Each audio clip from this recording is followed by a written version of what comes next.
Hello, good morning, जोहार। मैं राजू और आप देख रहे हैं 24 झारखंड न्यूज। चलिए जानते हैं झारखंड की आज की 25 मुख्य बड़ी खबरों को।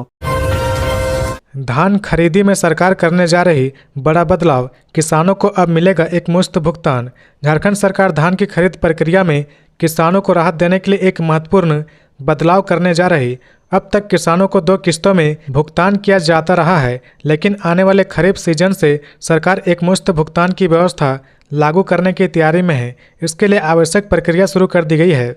वर्तमान व्यवस्था में किसानों को धान बेचने के समय केवल आंशिक राशि मिलती है। शेष भुगतान तब होता है जब राइस मिल से CMR कस्टम मिल्ड राइस की आपूर्ति हो जाती है। यह प्रक्रिया काफ़ी समय लेती है, जिससे किसानों को अंतिम भुगतान के लिए लंबा इंतजार करना पड़ता है। भुगतान में देरी के कारण कई किसान तात्कालिक जरूरतों को पूरा करने के लिए बिचौलियों को सस्ते दाम पर धान बेचने को मजबूर हो जाते हैं। इससे न केवल उन्हें आर्थिक नुकसान होता है, बल्कि राज्य सरकार का न्यूनतम समर्थन मूल्य MSP आधारित खरीद लक्ष्य भी प्रभावित होता है। राज्य सरकार की योजना है कि अगले धान खरीद के मौसम तक किसानों को पूरा भुगतान एक बार में किया जाए।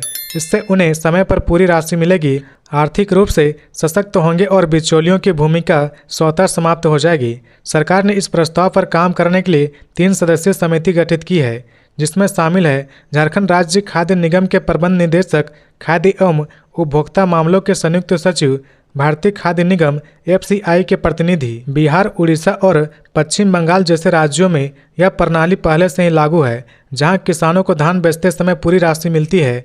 झारखंड सरकार भी अब इसी मॉडल को अपनाने की दिशा में अग्रसर है। 4 अगस्त से पारा शिक्षक करेंगे विधानसभा का घेराव, रसोइयां रहेंगी सामूहिक अवकाश पर।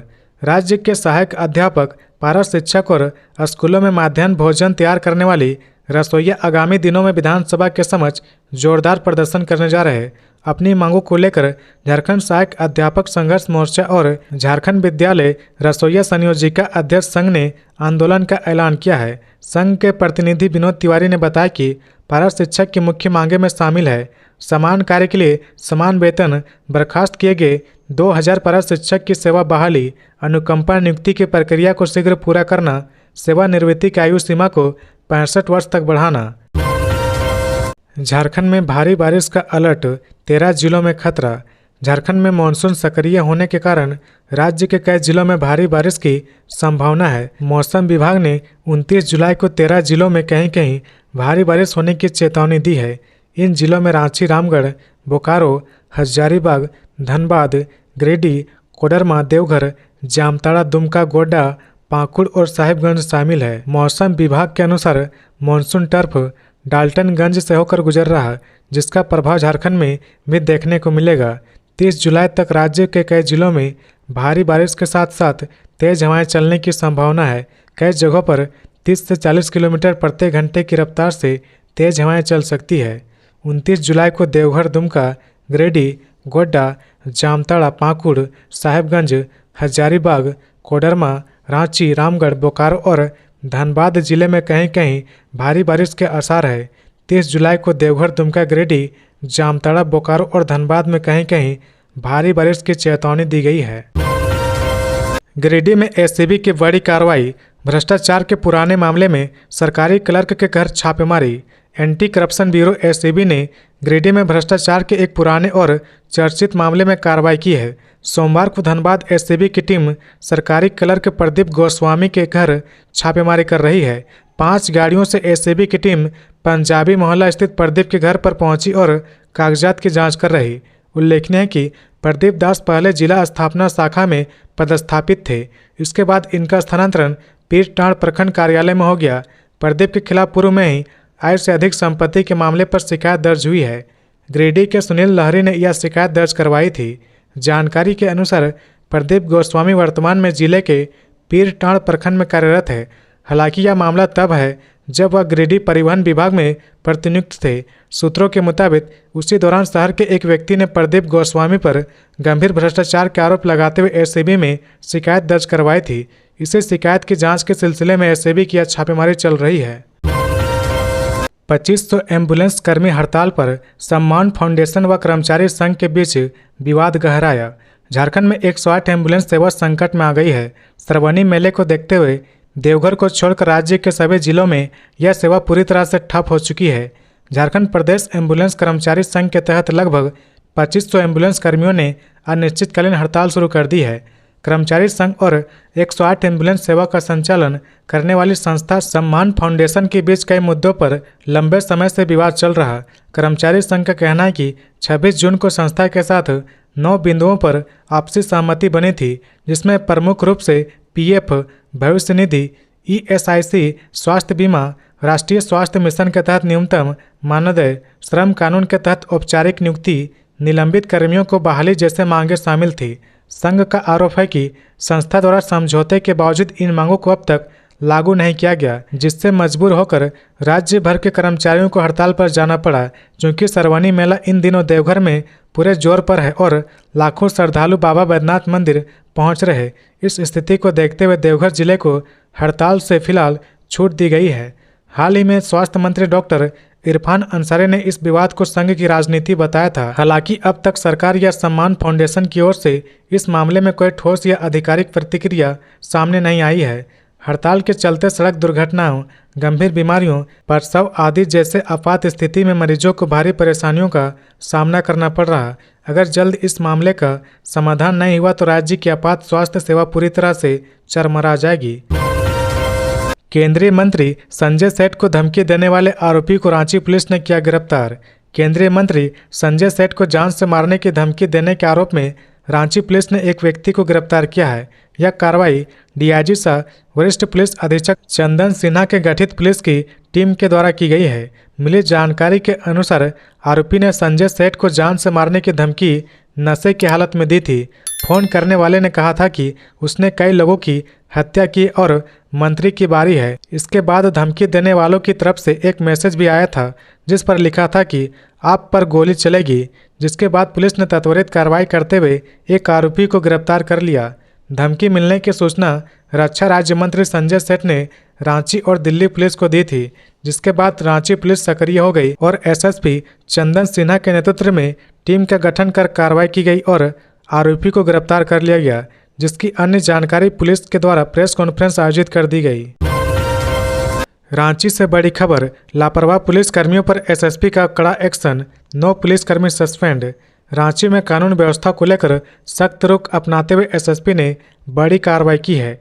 काम में लापरवाही और कर्तव्य के प्रति उदासीनता दिखाने वाले कुल 9 पुलिसकर्मियों को सस्पेंड कर दिया गया है। इसके अलावा 2 अन्य पुलिसकर्मी के खिलाफ विभागीय जांच की प्रक्रिया शुरू कर दी गई है। मिली खबर के मुताबिक डोरांडा और खर्सीदाग थाना क्षेत्र के कर्मियों पर भी गाज गिरी है। इन पुलिसकर्मियों पर ड्यूटी के दौरान गंभीर लापरवाही बरतने, मामले की सही ढंग से जांच न करने और अनुशासनहीनता जैसे आरोप सामने आए हैं। एसएसपी ने इन मामलों को गंभीरता से लेते हुए त्वरित कार्रवाई करने का आदेश दिया है। इस कार्रवाई के बाद रांची पुलिस महकमे में हड़कंप मच गया है। डोरांडा और खर्सीदाग थाने में तैनात बाकी स्टाफ को भी साफ संदेश मिल गया कि ड्यूटी में कोताही अब बर्दाश्त नहीं की जाएगी। एसएसपी ने स्पष्ट किया कि पुलिस विभाग में अनुशासन सर्वोपरि है। जनता की सुरक्षा और विश्वास बनाए रखने के लिए हर अधिकारी और कर्मचारी को अपनी जिम्मेदारियों का निर्वहन ईमानदारी से करना होगा। लापरवाही पर अब 0 टॉलरेंस की नीति अपनाई जाएगी। जमशेदपुर में बनेगा अंतर्राष्ट्रीय क्रिकेट स्टेडियम, 49.5 एकड़ जमीन चिन्हित। जमशेदपुर में अंतर्राष्ट्रीय क्रिकेट की वापसी की उम्मीदें एक बार फिर से जाग उठी है। Jharkhand state cricket association JSCA के आग्रह पर जिला प्रशासन ने पटमदा अंचल के गागाड़ा गांव में 49.5 एकड़ जमीन को अंतर्राष्ट्रीय क्रिकेट स्टेडियम के निर्माण के लिए चिन्हित कर लिया है। यह स्थान शहर से लगभग 30 किलोमीटर की दूरी पर स्थित है। पूर्व अंतर्राष्ट्रीय क्रिकेटर और JSCA के सचिव सौरभ तिवारी ने हाल ही में रांची में मुख्यमंत्री हेमंत सोरेन से मुलाकात कर स्टेडियम के लिए भूमि उपलब्ध कराने का अनुरोध किया था। मुख्यमंत्री ने इस पर तत्काल कार्रवाई करते हुए उपयुक्त कर्ण सत्यार्थी को उपयुक्त भूमि चिन्हित करने का निर्देश दिया। प्रशासन ने पटमदा, पोटका और जमशेदपुर अंचल में संभावित स्थानों का निरीक्षण किया, जिसके बाद गागाड़ा गांव को स्टेडियम के लिए सबसे उपयुक्त पाया गया। यह स्थान गोपालपुर के निकट कटिंग चौक से पश्चिम बंगाल के बड़ा बाजार की ओर जाने वाली सड़क के किनारे स्थित है और सीधे स्टेट हाईवे से जुड़ा हुआ है। JSCA ने इस जमीन को अंतर्राष्ट्रीय मानकों के अनुसार स्टेडियम निर्माण के लिए उपयुक्त बताया। स्टेडियम का निर्माण JSCA द्वारा कराया जाएगा, जबकि बुनियादी ढांचा जिला प्रशासन द्वारा विकसित किया जाएगा। प्रशासन या भूमि पर्यटन, कला संस्कृति, खेलकूद और युवा कार्य विभाग को हस्तांतरित करेगा, जिसके बाद यह तय किया जाएगा कि यह जमीन एसोसिएशन को निःशुल्क दी जाएगी या इसके लिए कोई शुल्क तय करना होगा।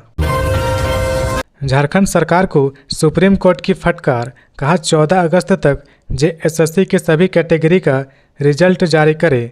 झारखंड के प्रारंभिक विद्यालय में 26,001 प्रशिक्षित सहायक आचार्यों की नियुक्ति को लेकर चल रही प्रतियोगिता परीक्षा के मामले में सुप्रीम कोर्ट ने सुनवाई की।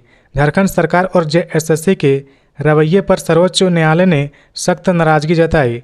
सुप्रीम कोर्ट ने कहा कि स्वतंत्रता दिवस के पूर्व अर्थात 14 अगस्त तक सभी कैटेगरी और सभी सब्जेक्ट का रिजल्ट जारी नहीं हुआ है, तो 18 अगस्त को झारखंड के मुख्य सचिव, शिक्षा सचिव, अवर सचिव और JSSC सचिव सुप्रीम कोर्ट में सुनवाई के दौरान सशरीर हाजिर रहेंगे। सुप्रीम कोर्ट ने कहा कि उस दिन कोर्ट इनके खिलाफ अवमानना की प्रक्रिया शुरू करेगी। इससे पहले प्रार्थी परिमल कुमार की ओर से सुप्रीम कोर्ट के वरीय अधिवक्ता गोपाल शंकर नारायण एवं अधिवक्ता अमृतांश वत्स ने पैरवी की। उन्होंने कोर्ट को बताया कि आदेश का अनुपालन JSSC द्वारा नहीं किया गया है। कहा कि सिर्फ 1,661 अभ्यर्थी का रिजल्ट गणित और विज्ञान विषय में जारी किया गया है। उसमें भी जो क्वालिफाइड कैंडिडेट थे तथा डॉक्यूमेंट वेरिफिकेशन में सक्सेसफुल थे, उनका भी रिजल्ट जारी नहीं किया गया है, जबकि 5,008 सीट में से अधिकतर पद खाली है।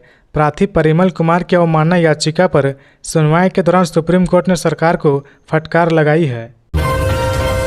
जमशेदपुर में छात्राएं बीमार, परिजनों ने उठक बैठक को बताया वजह।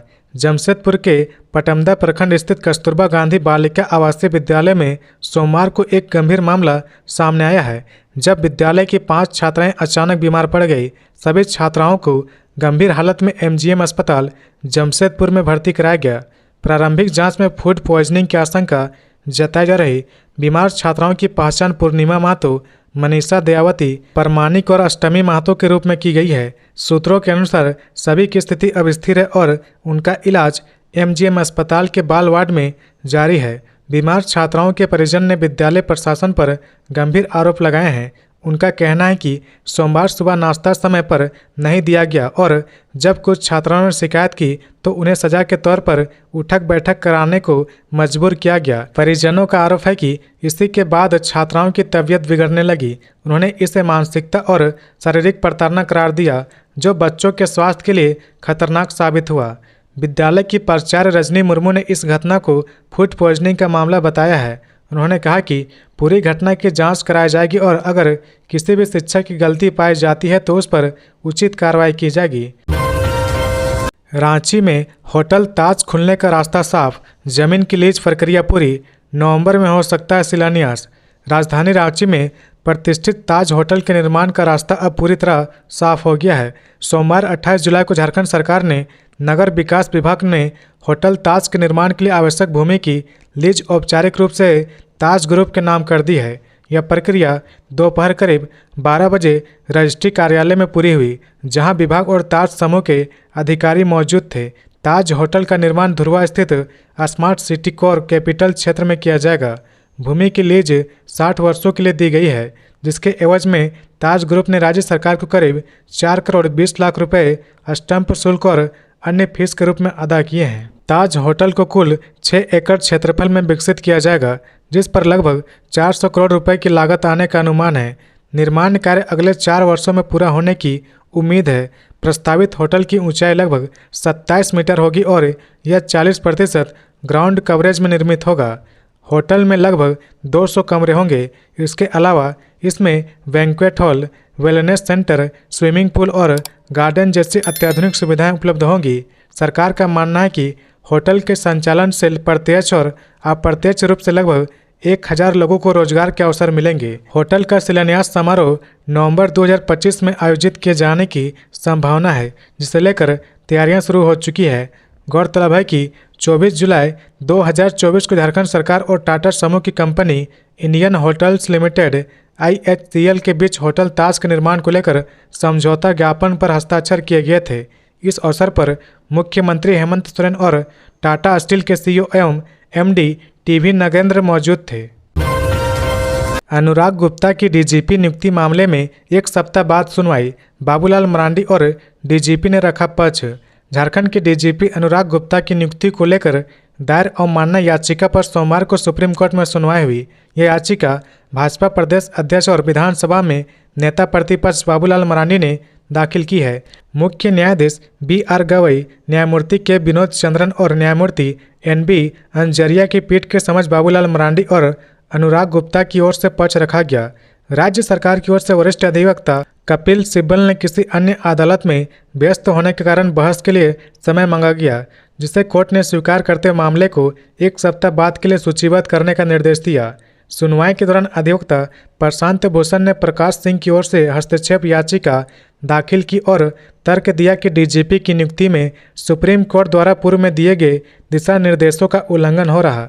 उन्होंने आग्रह किया कि डीजीपी की नियुक्ति प्रक्रिया भी CBI निदेशक की नियुक्ति की तरह पारदर्शी और संरक्षित होनी चाहिए। बाबूलाल मरांडी की ओर से दायर याचिका में कहा गया कि झारखंड सरकार ने पहले जिस अधिकारी को प्रभारी डीजीपी नियुक्त किया था, उसे ही बाद में पूर्णकालिक डीजीपी नियुक्त कर दिया। यह अधिकारी विधानसभा चुनाव के दौरान चुनाव आयोग द्वारा हटाए गए थे, बावजूद इसके चुनाव बाद फिर से उसकी नियुक्ति कर दी गई। चाईबासा में तालाब में डूबने से युवक की मौत। चाईबासा मुसफिल थाना क्षेत्र के माटा गुट्टू गांव में तालाब में डूबने से एक युवक की मौत हो गई।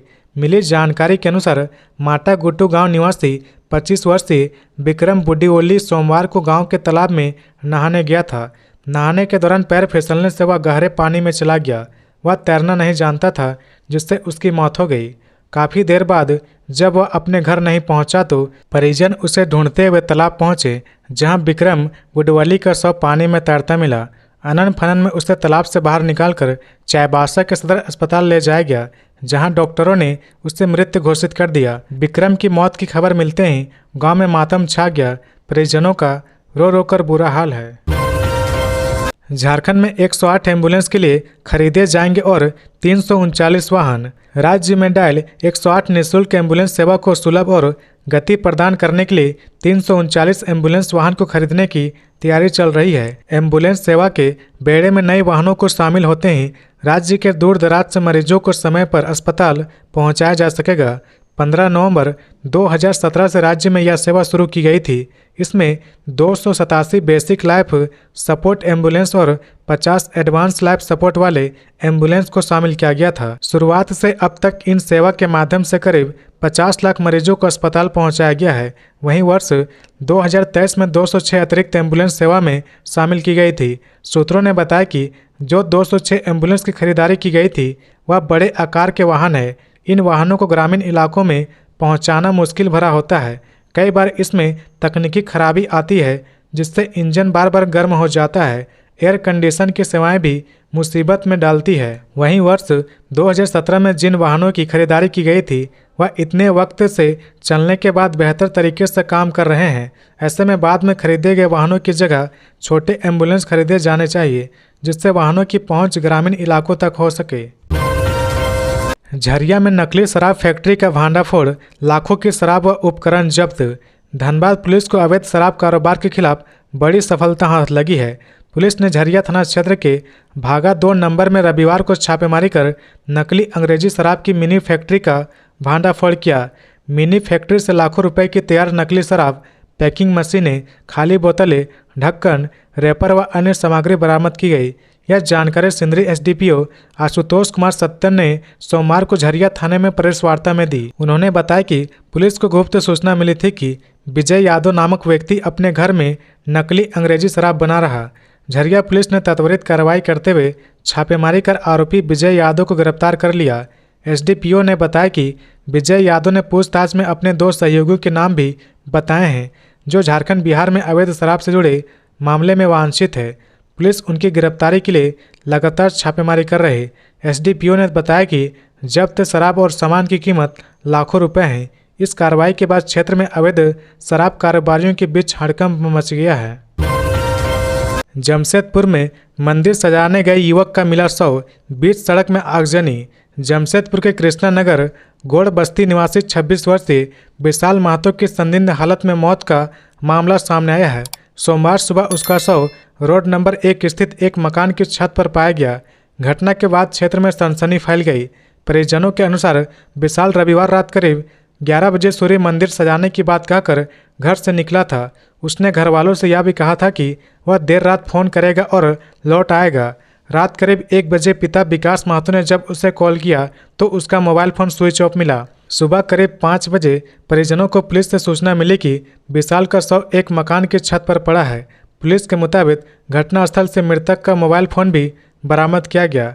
प्रारंभिक जांच के आधार पर पुलिस का मानना है कि यह हत्या नहीं है बल्कि एक हादसा है। जिस मकान की छत पर शव मिला है उसके पास से ही हाई टेंशन तार गुजरता है। आशंका है कि विशाल किसी कारणवश छत पर गया और करंट की चपेट में आ गया, जिससे मौके पर ही उसकी मौत हो गई। हालांकि मृतक के परिजन इस थ्योरी को खारिज कर रहे हैं। पिता विकास महतो ने बेटे की हत्या की आशंका जताते हुए मामले की गहन जांच की मांग की है। मकान मालिक ने पुलिस को बताया कि उन्हें इस बात की कोई जानकारी नहीं थी कि उसकी छत पर कोई व्यक्ति मौजूद था। सुबह जब वे उठे तो विशाल का शव देखा, जिसके बाद उन्होंने पुलिस को सूचना दी। विशाल का शव मिलने की खबर फैलते ही स्थानीय लोगों में आक्रोश फैल गया। बड़ी संख्या में लोग थाने के बाहर जमा हो गए और सड़क जाम कर विरोध प्रदर्शन शुरू कर दिया।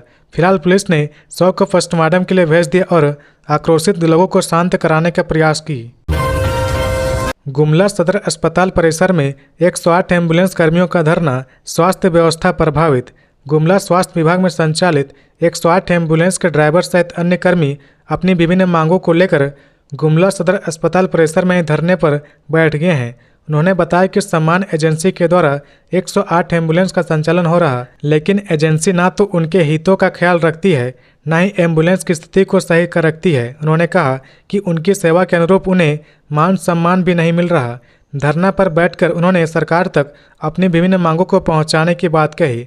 धरने पर बैठे कर्मियों ने खास बातचीत के दौरान यह सामने आया कि इनके हड़ताल पर चले जाने से स्वास्थ्य व्यवस्था को सही रूप से संचालित करने में भी दिक्कतों का सामना करना पड़ सकता है। झारखंड में भारी बारिश को लेकर आपदा प्रबंधन विभाग अलर्ट, एनडीआरएफ को भी मिला निर्देश। राज्य में अगले 48 घंटे तक भारी बारिश की संभावना के बीच आपदा प्रबंधन विभाग ने सभी जिलों को अलर्ट मोड में रहने का निर्देश दिया है। आपदा प्रबंधन मंत्री इरफान अंसारी ने विभाग के द्वारा की गई तैयारी की जानकारी दी। मंत्री इरफान अंसारी ने कहा कि मौसम विभाग के द्वारा 2 दिनों तक भारी बारिश की संभावना व्यक्त की गई है। इसे देखते हुए सभी जिलों के उपायुक्तों को अलर्ट रहने को कहा गया है। भारी बारिश के कारण होने वाली क्षति और तत्काल लोगों को राहत देने के लिए सरकार तत्पर है। उन्होंने कहा कि जिला स्तर पर इसके लिए तैयारी की गई है। एनडीआरएफ की तैनाती को लेकर पूछे गए सवाल का जवाब देते हुए आपदा प्रबंधन मंत्री ने कहा कि झारखंड में बाढ़ की आशंका कम रहती है। इसके बावजूद एनडीआरएफ को अलर्ट रहने का निर्देश दिया गया है, जो किसी भी परिस्थिति से निपटने के लिए सक्षम होगा। उन्होंने कहा कि मौसम विभाग के बुलेटिन के अनुसार झारखंड और बंगाल के क्षेत्रों में भारी दबाव का क्षेत्र बना हुआ है, जिस वजह से भारी बारिश हो सकती है। मौसम विभाग के अनुसार 29 और 30 जुलाई को राज्य के कई हिस्सों में मूसलाधार वर्षा की होने की संभावना है। मौसम केंद्र रांची सहित राज्य के 8 जिलों में येलो अलर्ट जारी किया गया है। जिन जिलों के लिए 30 जुलाई को येलो अलर्ट है उसमें रांची, रामगढ़, हजारीबाग, कोडरमा, गिरिडीह, बोकारो, धनबाद, जामताड़ा, देवघर, दुमका, गोड्डा और पाकुड़ शामिल है। मौसम विभाग ने 29 जुलाई को संथाल परगना क्षेत्र में कहीं कहीं 70 से 110 mm तक भारी बारिश की चेतावनी जारी की है। झारखंड विधानसभा का मानसून सत्र अल्प अवधि का बुलाने की रही है परंपरा, कार्य दिवस पर उठ रहे सवाल। झारखंड विधानसभा का मानसून सत्र 1 अगस्त से प्रारंभ हो रहा 7 अगस्त तक चलने वाले इस मानसून सत्र के दौरान 5 दिनों का कार्य दिवस होगा। अन्य वर्षों की तरह इस साल भी मानसून सत्र की कार्य अवधि काफ़ी संक्षिप्त रखी गई है। वैसे कहने के लिए तो यह 7 दिनों का मानसून सत्र है, मगर इसमें पहला दिन को छोड़कर मुख्य रूप से 4 दिन ही सदन की कार्यवाही ठीक ढंग से चलेगा। जाहिर तौर पर संक्षिप्त कार्य दिवस होने के कारण 81 सदस्यीय विधानसभा में सत्र के दौरान सदस्यों को अपने अपने क्षेत्र का सवाल उठाने में परेशानी होगी। इन सब के बीच सदन की कार्यवाही ठीक ढंग से संचालित करने के लिए तैयारी चल रही है। अल्प अवधि के लिए बुलाए गए मानसून सत्र को लेकर सियासत जारी है। हालांकि पूर्व में भी मानसून सत्र छोटा अवधि का बुलाने की परंपरा रही है। पिछले साल चुनावी वर्ष होने के बावजूद झारखंड विधानसभा का मानसून सत्र 26 जुलाई से 2 अगस्त तक चला था, जो महज 5 दिनों के कार्य अवधि का था। इसके बावजूद प्रमुख विपक्षी दल भारतीय जनता पार्टी ने सरकार पर जानबूझकर कम अवधि का सत्र बुलाने का आरोप लगाया है।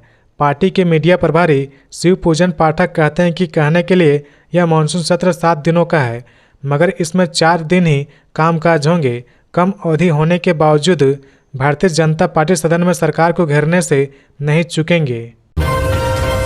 रांची डीसी का जनता दरबार में शिकायतों की अनदेखी करने पर मिली सजा, मांडर सीओ सहित 2 को शोकेज। समरालय सभागार में उपायुक्त सह जिला दंड अधिकारी मंजूनाथ भजयंत्री की अध्यक्षता में आयोजित जनता दरबार में शहरी और ग्रामीण क्षेत्रों से बड़ी संख्या में लोग अपनी समस्याएं लेकर पहुंचे। जमीन विवाद, राशन, पेंशन, जाति प्रमाण पत्र, पीएम आवास, दाखिल खारिज, शिक्षा, स्वास्थ्य जैसी समस्याओं से जुड़ी कई शिकायतें दर्ज की गई है। जनता दरबार में प्राप्त शिकायतों का समय विरुद्ध कार्रवाई नहीं करने पर उपायुक्त ने मांडर अंचल अधिकारी और कांके अंचल कार्यालय के एक कर्मचारी को शोकेज नोटिस जारी करने का निर्देश दिया है। कांके की कमला देवी द्वारा जमीन से संबंधित ऑनलाइन पंजी 2 में सुधार के लिए पूर्व में की गई शिकायत पर कार्रवाई नहीं होने पर संबंधित कर्मचारी को नोटिस जारी किया गया है। इसी प्रकार मांडर की गीता देवी द्वारा फर्जी वंशावली और दस्तावेजों के आधार पर म्यूटेशन की शिकायत पर भी मांडर अंचल अधिकारी को लापरवाही के लिए तलब किया गया है। बुंडू निवासी वरुण महतो द्वारा शिक्षा के अधिकार के तहत चयनित होने के बावजूद विद्यालय में नामांकन न होने की शिकायत पर उपायुक्त ने जिला शिक्षा अधीक्षक को जांच कर कार्रवाई सुनिश्चित करने के लिए निर्देश दिए हैं। जमीन विवाद और किराएदार की शिकायत पर निर्देश। एक अन्य मामले में सुजीत कच्छाप और जॉर्ज कच्छाप ने जमीन पर अवैध कब्जे की शिकायत की है, जिस पर उपायुक्त ने वरीय पुलिस अधीक्षक व अनुमंडल पदाधिकारी को कार्रवाई करने को कहा। जयप्रकाश साहू के किराएदार हटाने की मांग पर भी कार्रवाई के निर्देश दिए गए हैं। धनबाद सदर अस्पताल में मां बच्चे की मौत, परिजनों ने डॉक्टरों पर लगाया लापरवाही का आरोप। धनबाद के सदर अस्पताल में भर्ती पूर्वी टुंडी के मोहली डी पोखरिया निवासी शिवलाल सोरेन की गर्भवती पत्नी 35 वर्षीय सावित्री देवी की इलाज के दौरान मौत हो गई। ऑपरेशन के दौरान नवजात की मृत्यु हो गई। परिजन सदमे में हैं। इस घटना के बाद परिजनों ने डॉक्टरों पर लापरवाही का आरोप लगाते हुए अस्पताल प्रशासन के खिलाफ नाराजगी जताई। परिजनों के अनुसार 23 जुलाई को प्रसव के लिए सावित्री देवी को अस्पताल में भर्ती कराया गया था। सोमवार को ऑपरेशन के दौरान बच्चा और मां दोनों की मौत हो गई। परिजनों ने कहा कि डॉक्टरों ने समय पर देखभाल व इलाज नहीं किया, जिसके चलते दोनों की मौत हो गई। परिजनों का आरोप है कि मौत के बाद उन्हें 100 तक नहीं देखने दिया गया। वहीं सदर अस्पताल के अधीक्षक ने मामले में लापरवाही से इनकार करते हुए बताया कि महिला का हीमोग्लोबिन स्तर काफ़ी कम था और गर्भ में पल रहे बच्चे का सिर सामान्य से बड़ा था। ऐसी स्थिति में सामान्य प्रसव संभव नहीं था। अस्पताल की ओर से परिजनों की सहमति के बाद 3 यूनिट ब्लड की व्यवस्था भी की गई थी। ऑपरेशन के दौरान अचानक बच्चा और मां की स्थिति बिगड़ गई और काफ़ी प्रयास के बाद भी दोनों की जान नहीं बचाई जा सकी। अधिकारियों ने मामले की जांच की बात कही, वहीं परिजनों ने प्रशासन से न्याय की गुहार लगाई है। नक्सलवाद, साइबर अपराध और घुसपैठियों के खिलाफ बड़ी कार्रवाई की तैयारी, ERPCC की बैठक में बनी रणनीति। नक्सलियों, साइबर अपराधियों, बांग्लादेशी घुसपैठियों सहित इंटर स्टेट संगठित आपराधिक गिरोह पर लगाम कसने के लिए झारखंड, उड़ीसा, बिहार, पश्चिम बंगाल और छत्तीसगढ़ की पुलिस एक साथ मिलकर काम करेगी। सोमवार को eastern regional police coordination committee की बैठक में यह निर्णय लिया गया है। बैठक में वीडियो कॉन्फ्रेंसिंग के माध्यम से झारखंड, बिहार, पश्चिम बंगाल और छत्तीसगढ़ के डीजीपी ने कई अहम मुद्दों पर चर्चा की। सोमवार को eastern regional police coordination committee की बैठक का कॉल छत्तीसगढ़ के तरफ से किया गया था। झारखंड के डीजीपी अनुराग गुप्ता भी बैठक में शामिल हुए। बैठक में बिहार, छत्तीसगढ़, उड़ीसा और पश्चिम बंगाल के डीजीपी के साथ अन्य पुलिस अधिकारी वीडियो कॉन्फ्रेंसिंग के माध्यम से मीटिंग में शामिल हुए। बैठक में सभी सीमावर्ती राज्यों के डीजीपी के साथ नक्सल, अवैध मादक पदार्थ की तस्करी, साइबर अपराध, मानव तस्करी, चिट फंड कंपनियों के फर्जीवाड़ा, बांग्लादेशी अवैध प्रवासियों से संबंधित कार्रवाई और नए आपराधिक कानून पर अनुभव और प्रशिक्षण में सर्वोत्तम पद्धतियों जैसे मुद्दों पर व्यापक रूप से चर्चा करते हुए ठोस रणनीति बनाई गई। सीमावर्ती राज्यों में एसपी के स्तर पर निरंतर आपसी समन्वय बैठकें किए जाने और अंतर्राज्यीय सीमाओं पर नक्सली गतिविधियों और मादक पदार्थों की तस्करी पर कड़ी नज़र रखने, सटीक सूचना उपलब्ध कराने के लिए पुलिस बल के आपसी समन्वय पर बल दिया गया। जामताड़ा में नो हेलमेट नो पेट्रोल अभियान, एसपी राजकुमार मेहता की सख्त पहल। जामताड़ा एसपी राजकुमार मेहता ने जिले में सड़क सुरक्षा को बढ़ावा देने के लिए एक महत्वपूर्ण पहल की शुरुआत की है। सोमवार को जिले के सभी पेट्रोल पंप संचालकों के साथ हुई बैठक में एसपी मेहता ने स्पष्ट निर्देश दिया कि बिना हेलमेट पहने किसी भी दोपहिया वाहन चालक को पेट्रोल नहीं दिया जाए। एसपी मेहता ने कहा, लोगों का जीवन अनमोल है। सड़क हादसों में सबसे ज़्यादा मौतें बिना हेलमेट बाइक चलाने वाले की होती है। इस गंभीर स्थिति को देखते हुए हमने यह निर्णय लिया है कि हेलमेट नहीं पहनने वाले दोपहिया चालकों को पेट्रोल नहीं दिया जाएगा। यह नियम सख्ती से लागू किया जाएगा। बैठक के दौरान एसपी ने पेट्रोल पंप संचालकों से इस अभियान में सहयोग की अपील की। उन्होंने कहा कि यह अभियान सिर्फ प्रशासन का नहीं बल्कि पूरे समाज की सुरक्षा से जुड़ा हुआ है। उन्होंने पेट्रोल पंप संचालकों को भी यह भी निर्देश दिया कि अगर कोई व्यक्ति बिना हेलमेट पेट्रोल की मांग करता है और मना करने पर झगड़ा करता या जबरदस्ती करने की कोशिश करता है तो तुरंत पुलिस को सूचना दें। एसपी ने भरोसा दिलाया कि पेट्रोल पंप संचालकों की सुरक्षा की पूरी जिम्मेदारी पुलिस की होगी। इसके अतिरिक्त एसपी ने सभी पेट्रोल पंपों पर नो पेट्रोल नो हेलमेट का बोर्ड लगाने और ग्राहकों को नियमों के बारे में जानकारी देने का भी निर्देश दिया। उन्होंने कहा कि इस अभियान से न केवल दुर्घटनाएं कम होगी बल्कि लोग ट्रैफिक नियमों का पालन करने के प्रति भी जागरूक होंगे। बैठक में शामिल कई पंप संचालकों ने प्रशासन के इस फैसले का समर्थन किया और कहा कि वे इस नियम को पूरी तरह से लागू करेंगे। उन्होंने किसी भी तरह की परेशानी होने पर प्रशासन से सहयोग लेने के भी आश्वासन दिया। तो ये थी आज की झारखंड की टॉप बड़ी खबरें। इसी तरह झारखंड की हर छोटी सी बड़ी खबर देखने के लिए आप हमारे चैनल 24 झारखंड न्यूज को सब्सक्राइब करके बेल आइकन प्रेस कर ले, जिससे झारखंड की हर छोटी सी बड़ी खबर की अपडेट आप तक पहुंचता रहे। तो आज के लिए बस इतना ही। हमें दीजिए इजाज़त, फिर मिलते हैं नेक्स्ट न्यूज में।